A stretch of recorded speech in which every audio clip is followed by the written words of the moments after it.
Good day everyone, my name is Zaid Sidat, member of Group 39 for the Applied Mechanics Crank Arm Analysis Assignment, and today I'll be going over the introduction to our research and development. Thereafter I'll hand over to Amar Hurzouk, Dejan Desu, and Cameron Pillay to go more in depth into our research.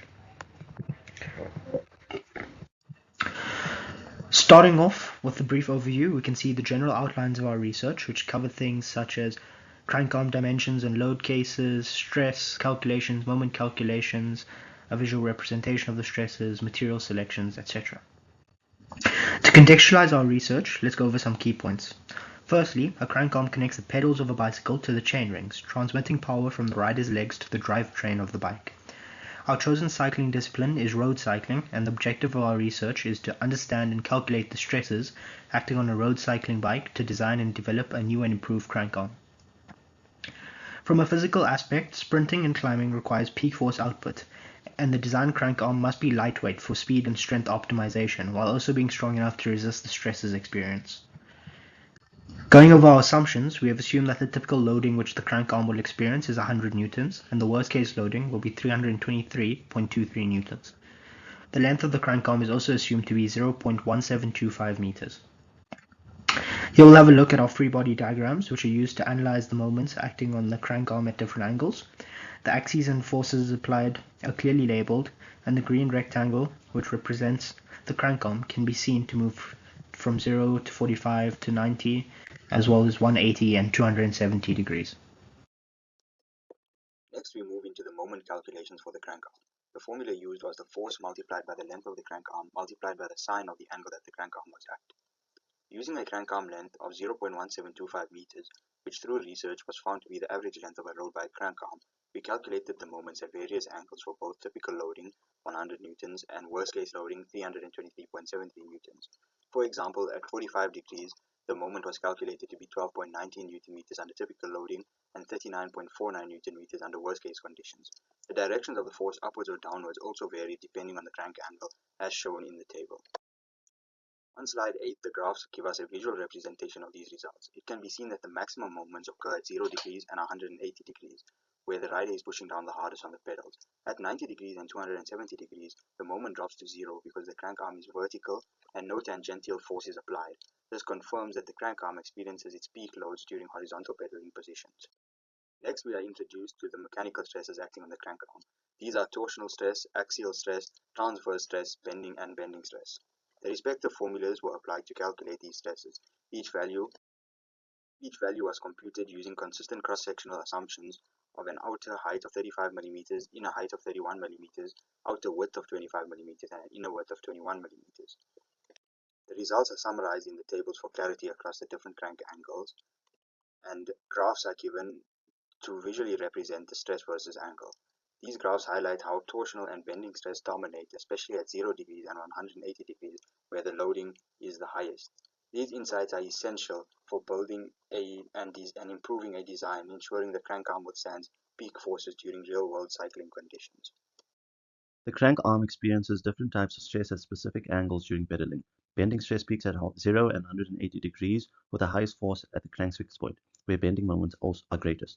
Torsional stress also peaks at the same angles, acting on the outer surface due to maximum shear. Axial stress is highest at 90 and 270 degrees and is distributed along the length of the arm. Lastly, transverse stress also peaks at 0 and 180 degrees and is greatest along the neutral axis of the cross-section. Understanding these stresses is key for safe and efficient crank design. Based on our calculations, bending stress is by far the most critical force on the crank arm. This means our design must prioritize strength and durability at the crank's fixed point to handle high bending loads. While torsional stress is the next highest, it's much lower, so our focus should remain on resisting bending forces. The ideal cross-sectional shape for a crank arm is a hollow rectangular box section. This shape resists bending effectively by placing material away from the neutral axis, which increases the second moment of area and improves stiffness, crucial near the bottom bracket where bending is highest. It also provides excellent torsional resistance, as closed sections are much stiffer in torsion than open ones. Finally, it's highly weight efficient, offering more mechanical performance while minimizing mass, an essential factor for cycling speed and endurance. Here is an example calculation which shows how the normal stress was calculated by adding axial and bending stress, and the shear stresses were calculated by adding the transverse and torsional stresses. This table shows the combined loadings at different angles where a negative answer indicates tension and a positive answer indicates compression. The graph is a visual representation of how stresses increase and decrease at different angles and shows that the normal stress is maximum at 0 and 180 degrees, and the shear stress is maximum at 180 degrees and 0 degrees. Critical crank angle of 0 degrees, the normal stress is 8.11 megapascals and the shear stress is negative 5.5 megapascals, making this the point of highest combined stress. While the magnitude is the same at 180 degrees, the tensile nature of the stress at 0 degrees is more critical, since metals generally have lower tensile strength than compressive. Calculations show that the maximum bending moment also occurs at this angle, 17.25 Newton meters under average load, the negative 55.84 under extreme load. This confirms the critical location is at the outer surface near the fixed end, where both bending and torsional stresses are highest. Here's a visual representation of the main stress types acting on the crank's arm's rectangular cross-section near the fixed end. Here's a continuation of the visual representation of the stress and stress state element. Here are the various cross-sectional shapes that play a key role in the crank arm performance. In summary, a hollow, tapered, oval, or box section design gives the best strength-to-weight ratio, maximizing stiffness while minimizing mass by strategically placing the material away from the neutral axis. Aluminum is light and corrosion resistant, but needs a larger cross-section. Steel is strong and compact, but heavy and outdated. Titanium offers the best balance of strength, weight, and durability, though it's expensive. The table demonstrates certain properties for material selection. Briefly, aluminum needs larger cross-sections to stay stiff, but keeps weight low. Steel allows smaller sections, but adds weight. Titanium offers the best balance of weight and performance, but at a premium cost. The best material choice is hollow forged aluminum.